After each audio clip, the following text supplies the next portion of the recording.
Assalomu alaykum qadrli yurtdoshlar. Navbatdagi ishimiz tayyor bo'ldi.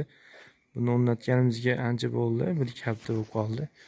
Endi qorong'i tushgani sababli ololmadik. Endi mana syomka qilyapmiz. Xudo xolasa juda go'zal chiqqan zalatoy dubdan 2 qavat oyna shartlankalari bilan bo'lgan. Hozir Sharxon tumanidamiz, Oqto'nlikda. Splashni oynali qilib o'rnatganmiz. Mana eshiklari shartlankalari bilan. Oynasi yo'dviga oq bo'lgan. Juda go'zal chiqqan. Bu tomonda yana bitta eshigi bor.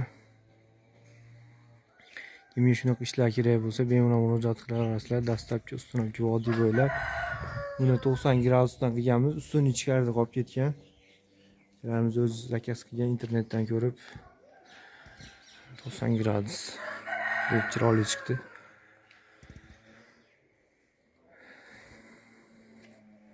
Mikroblarni bir qator ko'rsatib o'taman.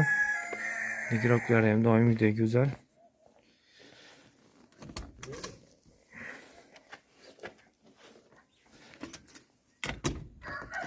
Mushuklar ham baquvvat uchgan ham bo'lgan mana. Poligonlari ham bo'lgan. Kvadratlari har xil chiqyapti. Asosan obyomiga hisoblayapmiz. Bu akalarimizni obyomiga hisoblab qilib berganmiz. Xo'sh. Poligonlari bilan mana go'zal chiqqan. Juda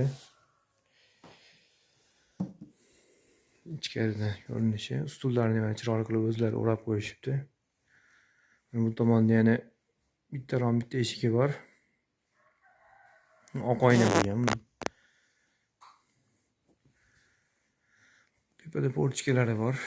Eshigimiz ham tepasida portikasi bor. Shtobi havo aylanishiga. Bemalol murojaat qila olasizlar. Nomerimiz opisaniyada qoladi. 90lik 105 69 69 xizmatdamiz.